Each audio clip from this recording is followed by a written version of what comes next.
नमस्कार, आप देख रहे हैं एनओआई 24 हिंदी चैनल। आज की तारीख है 23 अगस्त 2026, दिन है रविवार। हिंदू पंचांग के अनुसार श्रावण मास के शुक्ल पक्ष की एकादशी तिथि है।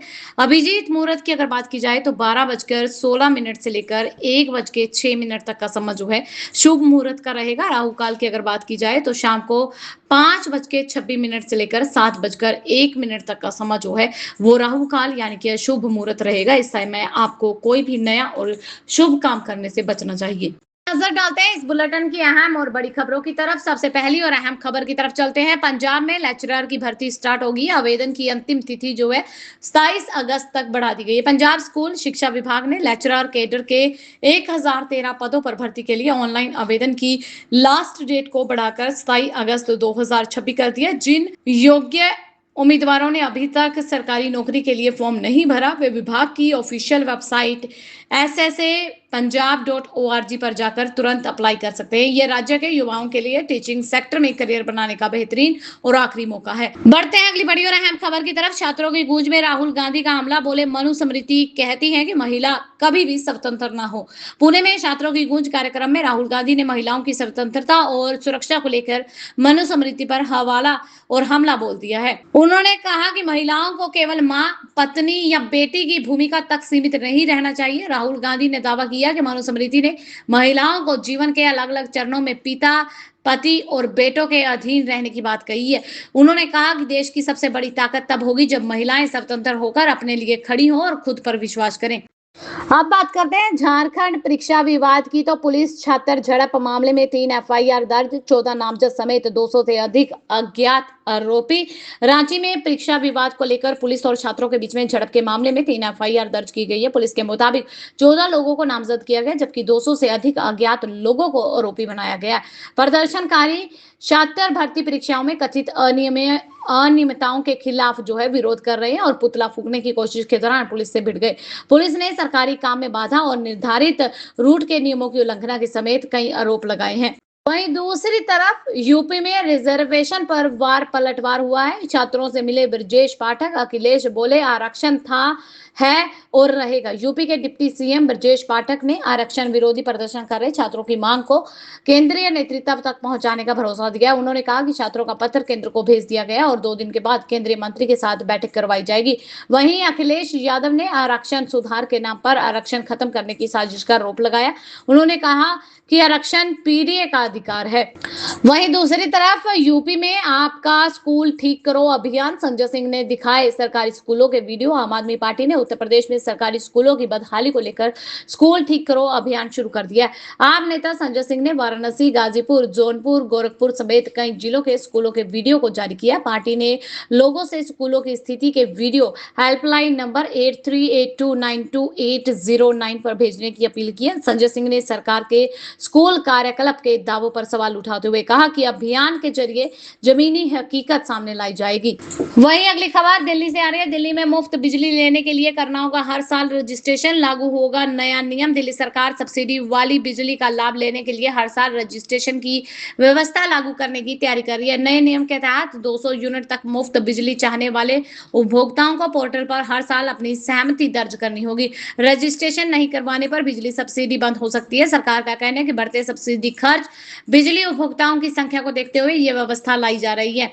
वहीं अगर गुजरात सरकार की बात की जाए तो प्रमोशन में आरक्षण को लेकर गुजरात सरकार का बड़ा फैसला सामने आया। दिव्यांग अधिकारियों के लिए बनेगी नीति। गुजरात सरकार ने दिव्यांग अधिकारियों और कर्मचारियों को पदोन्नति में आरक्षण देने की दिशा में कई बड़े कदम उठाए हैं। उनके लिए मुख्य सचिव की अध्यक्षता में 5 सदस्यीय उच्च स्तरीय समिति गठित की गई है। समिति कानूनी प्रावधानों, केंद्र के निर्देशों और सुप्रीम कोर्ट और हाई कोर्ट के फैसलों का अध्ययन करेगी। साथ ही अन्य राज्यों की नीतियों की समीक्षा करके सरकार को अपनी सिफारिश सौंपेगी। अब बात करते हैं मार्केट की। तो चीनी 70 रुपए किलो पहुंच गई है। खड़गे बोले कि ये कैसा आत्मनिर्भर भारत है।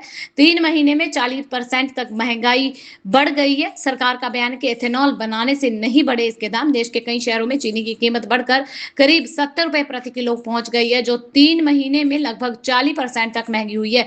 कांग्रेस अध्यक्ष मल्लिकार्जुन खड़गे ने चीनी की बढ़ती कीमतों और स्टॉक को लेकर केंद्र सरकार से सवाल किए हैं। उन्होंने कहा कि एक तरफ चीनी आयात की जा रही है और दूसरी तरफ गन्ने का इस्तेमाल इथेनॉल बनाने में किया जा रहा है। वहीं केंद्र सरकार ने चीनी की महंगाई के लिए इथेनॉल उत्पादन को जिम्मेदार मानने से इनकार कर दिया है। बढ़ते हैं अगली बड़ी और अहम खबर की तरफ। मॉरिशस को 100% पेट्रोल डीजल सप्लाई करेगा भारत। आईओसीएल के साथ 5 साल की डील पक्की होगी है। भारत और मॉरिशस के बीच में जो है ऊर्जा सुरक्षा को मजबूत करने के लिए 5 साल का अहम समझौता हुआ है। इसके तहत इंडियन ऑयल कॉर्पोरेशन मॉरिशस की पेट्रोल डीजल और एविएशन टरबाइन फ्यूल की 100% जरूरत पूरी करेगा। यह समझौता आईओसीएल और मॉरिशस के स्ट्रेट ट्रेडिंग कॉर्पोरेशन के बीच हुआ है। सरकार के मुताबिक इससे मॉरिशस को ईंधन की कमी और अंतर्राष्ट्रीय तेल कीमतों में उतार चढ़ाव से राहत मिलेगी। बढ़ते हैं अगली बड़ी और अहम खबर की तरफ। अमित शाह ने दिया चिकन नेक की सुरक्षा का रोड मैप, परिंदा भी नहीं मार पाएगा। पर केंद्रीय गृह मंत्री अमित शाह ने सिलीगुड़ी कॉरिडोर यानी कि चिकन नेक की सुरक्षा को लेकर वरिष्ठ अधिकारियों के साथ हाई लेवल बैठक की है। बैठक में पूर्वी सीमाओं की निगरानी बढ़ाने, केंद्रीय सुरक्षा बलों, खुफिया एजेंसी व राज्य प्रशासन के बीच में बेहतर तालमेल पर जोर दिया गया। बीएसएफ और एसएसबी के वरिष्ठ अधिकारियों ने भी बैठक में हिस्सा लिया। अमित शाह ने कॉरिडोर के आसपास त्रिकोणीय सुरक्षा ग्रिड को मजबूत करने की रूपरेखा पर भी चर्चा की है। अगली बड़ी खबर बांग्लादेश से आ रही है। बांग्लादेश में 2 साल में 457 फैक्ट्रियां बंद हुई हैं। 2026 में अगर बात की जाए तो 62,000 नौकरियां गई हैं। गैस संकट से 800 कंपनियों के बंद होने का खतरा बना हुआ है। बांग्लादेश के उद्योगों पर बढ़ते ऊर्जा संकट का असर दिख रहा है। रिपोर्ट के मुताबिक पिछले 2 साल में 7 प्रमुख औद्योगिक क्षेत्रों में 457 जो है फैक्ट्रियां स्थायी रूप से बंद हो गई है, जिसमें 108 गारमेंट यूनिट शामिल है। जनवरी से लेकर अगस्त 2026 के बीच में 95 फैक्ट्रियां बंद होने से 61,881 लोगों की नौकरियां चली गई हैं। गैस संकट के चलते गाजीपुर में 700 से 800 फैक्ट्रियों के बंद होने का खतरा है, जिससे विदेशी ऑर्डर और रोजगार पर असर पड़ सकता है। अब बात करते हैं तमिलनाडु सरकार की। तो तमिलनाडु सरकार नवजात बच्चों को सोने की अंगूठी देगी। 1.28 लाख अंगूठियों के लिए 220 करोड़ का बजट रखा गया। टेंडर पर विपक्ष ने उठाए सवाल। तमिलनाडु सरकार ने सरकारी अस्पतालों में जून से सितंबर के बीच में जन्मे 1.28 लाख नवजात बच्चों के लिए सोने की अंगूठियां खरीदने का ऑर्डर जारी कर दिया। इस योजना के तहत करीब 220 करोड़ रुपए खर्च किए जाएंगे और 15 सितंबर को सीएन अन्नादुरई की जयंती पर इसकी शुरुआत होगी।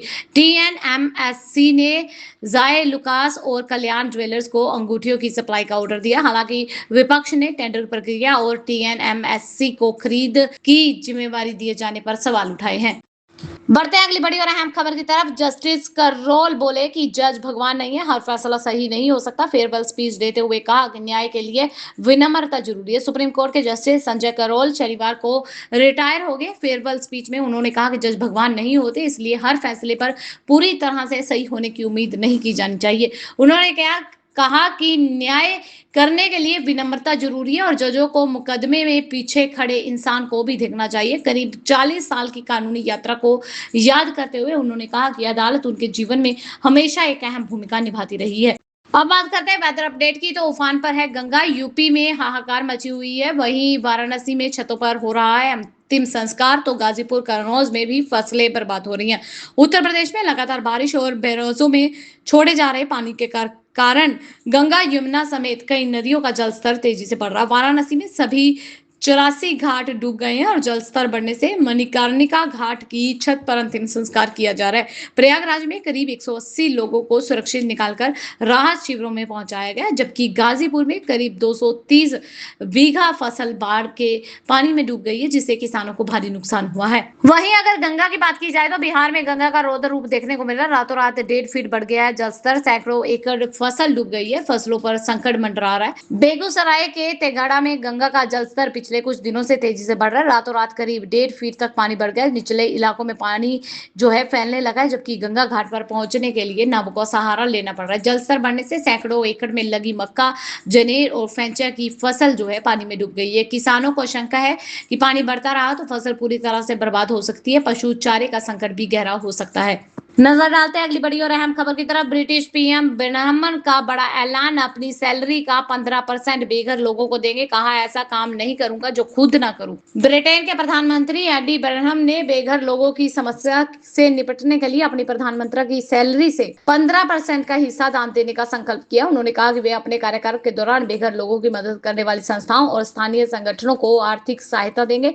बर्नहम ने कहा कि वे ऐसा कोई भी काम या कदम नहीं उठाना चाहते जिसे खुद कर करने के लिए तैयार न हो। अनुमान है कि वह अपने निर्वाचन क्षेत्र में स्थानीय कार्यों और बेघर लोगों के लिए काम करने वाली संस्थाओं को 26,000 पाउंड से अधिक दान करेंगे। वहीं अब बात करते हैं प्रधानमंत्री नरेंद्र मोदी की। तो प्रधानमंत्री नरेंद्र मोदी ने नई भाजपा कार्यकारिणी के साथ बैठक की है और कहा कि ऐसी बैठकें पार्टी को मजबूत करती है। सुबह नितिन निबन ने मीटिंग की थी। प्रधानमंत्री नरेंद्र मोदी ने शनिवार को शाम दिल्ली स्थित भाजपा मुख्यालय में पार्टी की कई नई राष्ट्रीय टीम के साथ बैठक की है। उन्होंने कहा कि ऐसी बैठकें पार्टी को मजबूत करने और जनता से जुड़ाव पर विचार करने का मंच होती है। इससे पहले भाजपा अध्यक्ष नितिन निबन ने शनिवार को सुबह नए पदाधिकारियों के साथ बैठक की थी। 17 अगस्त को घोषित 65 सदस्यीय नई टीम में राम माधव को उपाध्यक्ष और स्मृति ईरानी को महासचिव बनाया गया है। अगली बड़ी खबर खेल जगत से आ रही है, जहां टेस्ट टीम की आलोचना पर आलोचकों को करारा जवाब दिया। गौतम गंभीर ने तोड़ी चुप्पी, कहा व्यूज और लाइक्स नहीं, ट्रॉफी है लक्ष्य। भारतीय क्रिकेट टीम के कोच गौतम गंभीर ने टेस्ट टीम के संघर्ष को लेकर हो रही आलोचना पर कहा कि टीम किसी संकट में नहीं है, बल्कि बदलाव के दौर से गुजर रही है। उन्होंने कहा उतार चढ़ाव इस प्रक्रिया का हिस्सा है। इंग्लैंड सीरीज के बाद टीम लगातार अच्छा क्रिकेट खेल रही है। गंभीर ने युवा खिलाड़ी देवदत्त पडिक्कल और मानव सुधार के प्रदर्शन की काफी तारीफ की है। उन्होंने साफ कहा कि टीम का लक्ष्य सोशल मीडिया के व्यूज और लाइक्स नहीं, बल्कि ट्रॉफी जीतना है। वहीं दूसरी तरफ नीरज चोपड़ा ने 88.16 मीटर का थ्रो करके रचा इतिहास। जेवलिन थ्रो में ऐसा महा रिकॉर्ड बनाकर मचाई खलबली। भारतीय जेवलिन स्टार नीरज चोपड़ा ने लुसाने डायमंड लीग में 88.05 मीटर का शानदार थ्रो करके दूसरा स्थान हासिल किया। वे श्रीलंका के रमेश पथिरागे के महज 9 सेंटीमीटर पीछे रह गए। उन्होंने 88.14 मीटर के थ्रो के साथ गोल्ड मेडल जीता है। हालांकि नीरज ने लगातार छठे सीजन में 88 मीटर से अधिक का थ्रो करके इतिहास रच दिया। वह जेवलिन थ्रो के इतिहास में लगातार सबसे ज्यादा 88 मीटर प्लस थ्रो करने वाले खिलाड़ियों में शामिल हो गए हैं। बढ़ते हैं अगली बड़ी और अहम खबर की तरफ। बीजेपी कार्यकाल पहुंचे पीएम नरेंद्र मोदी, राष्ट्रीय पदाधिकारियों के साथ की बैठक। प्रधानमंत्री नरेंद्र मोदी शनिवार को नई दिल्ली स्थित बीजेपी मुख्यालय पहुंचे, जहां उन्होंने पार्टी के नव नियुक्त राष्ट्रीय पदाधिकारियों के साथ बैठक की है। बीजेपी अध्यक्ष नितिन निबन ने गुलदस्ता देकर उनका स्वागत किया। बैठक में संगठन को मजबूत करने, युवाओं से जुड़ाव बढ़ाने, आगामी रणनीतियों पर चर्चा हुई है। इससे पहले नितिन निबन ने पदाधिकारियों को नेशन फर्स्ट की भावना के साथ काम करने और सरकारी योजनाओं का जनता तक पहुंचाने, विपक्ष को तथ्यों के आधार पर जवाब देने के निर्देश दिए हैं। बढ़ते हैं छत्तीसगढ़ की खबर की तरफ। तो आईजीकेवी पेपर लीक मामले में प्रोफेसर समेत 6 को गिरफ्तार कर लिया गया। सीएम विष्णुदेव साय ने की पुष्टि। छत्तीसगढ़ के इंदिरा गांधी कृषि विश्वविद्यालय पेपर लीक मामले में पुलिस ने एक प्रोफेसर और 5 छात्रों समेत 6 लोगों को गिरफ्तार किया। मुख्यमंत्री विष्णुदेव साय ने गिरफ्तारी की पुष्टि करते हुए कहा कि जांच जारी है, किसी अन्य संलिप्तता मिलने पर कार्रवाई होगी। पुलिस के मुताबिक आरोपी प्रोफेसर ने सीलबंद लिफाफे में एंडोस्कोपिक कैमरे से प्रश्न पत्र स्कैन करके 15 सवालों की कॉपी तैयार की है और छात्रों को भेज दी है। पूछताछ में करीब 11,000 से 12,000 में पेपर बेचने की बात सामने आई है। अब बात करते हैं सीएम योगी की। तो रक्षाबंधन पर महिलाओं को सीएम योगी का बड़ा तोहफा। यूपी में इन 2 दिन फ्री बस यात्रा का सफर मिलेगा। मुख्यमंत्री योगी आदित्यनाथ ने रक्षाबंधन के मौके पर महिलाओं के लिए यूपी रोडवेज बसों में मुफ्त यात्रा की घोषणा कर दी है। 27 अगस्त की रात से लेकर 28 अगस्त की रात तक महिलाएं एक सहयोगी के साथ बिना किराया यात्रा कर सकेंगी।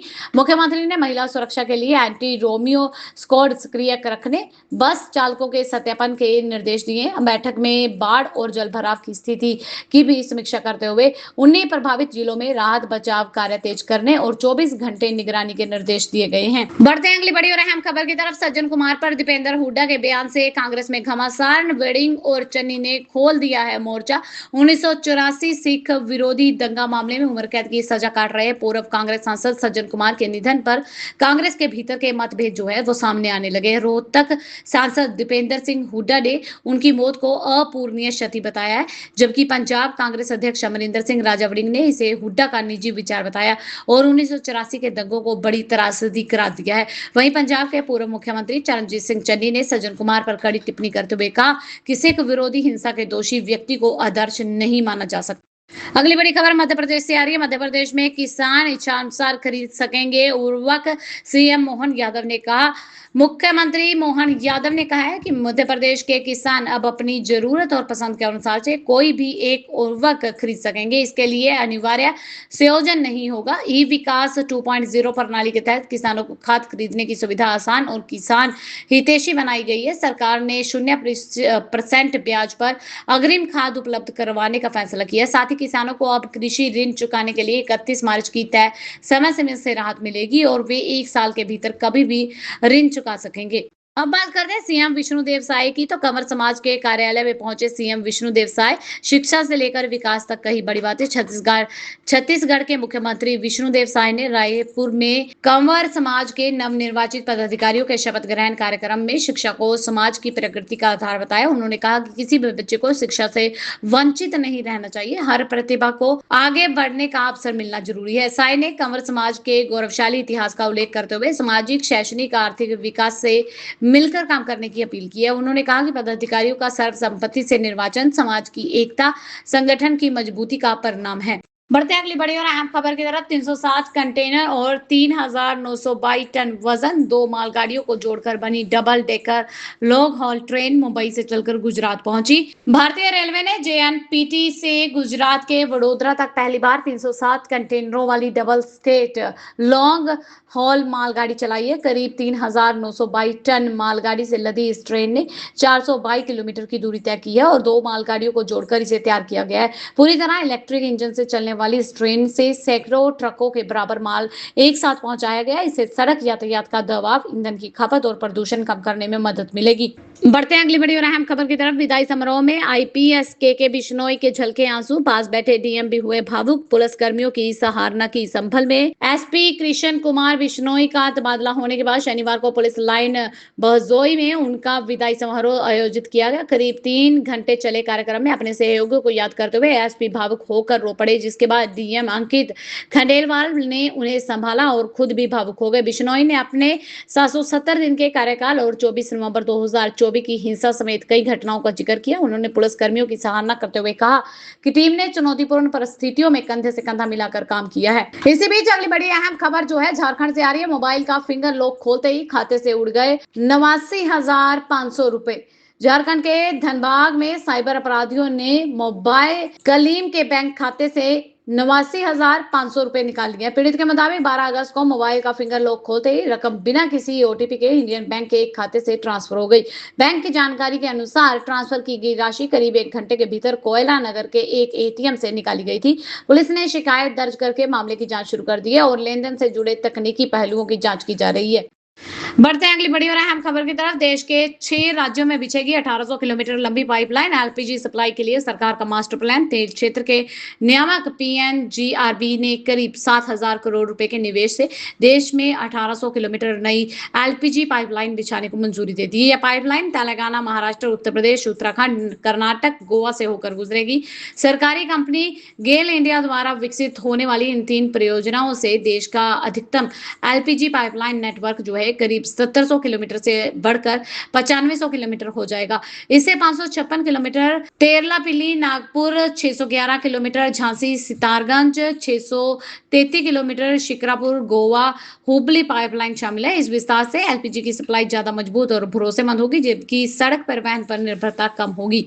अगली बड़ी खबर जापान से आ रही है, जहां जापान में 5.9 तीव्रता का भूकंप देखने को मिला है। टोक्यो में महसूस किए गए हैं जोरदार झटके। जापान में 5.9 तीव्रता के भूकंप के तेज झटके महसूस किए गए, जबकि सबसे ज्यादा राजधानी टोक्यो में जमीन कांपने लगी है और लोग दहशत से घरों से बाहर निकल आए हैं। जापान में हर साल 1500 से ज्यादा महसूस किए जाने वाले भूकंप आते हैं। इसकी प्रमुख वजह देश की भौगोलिक स्थिति है। Japan Pacific ring of fire पर स्थित है, जहां पैसिफिक, फिलीपीन सी, यूरेशियन, नॉर्थ अमेरिकन और अखोलटेक्स प्लेटें आपस में मिलती हैं। करीब 40,000 किलोमीटर लंबा घोड़े की नाल जैसा रिंग ऑफ फायर प्रशांत महासागर के चारों ओर फैला हुआ है, जो अमेरिका, कनाडा के पश्चिमी हिस्सों से चिली और रूस से इंडोनेशिया तक फैला क्षेत्र है।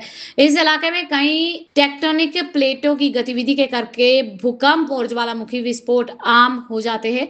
दुनिया के 90% से ज्यादा भूकंप और करीब 75% सक्रिय ज्वालामुखी इसी क्षेत्र में पाए जाते हैं, जिसमें जापान का माउंट फूजी और इंडोनेशियन का किकटोवा भी प्रमुख है। ये थी अब तक की मुख्य और बड़ी खबरें। ऐसी और खबरें जानने के लिए चैनल को सब्सक्राइब कर ले, बेल आइकन को प्रेस कर ले, ताकि आपसे आने वाली खबरें मिस ना हो। मिलते हैं अगली वीडियो में, तब तक के लिए खुश रहे, सुरक्षित रहे, हम यही दुआ करते हैं। धन्यवाद जी।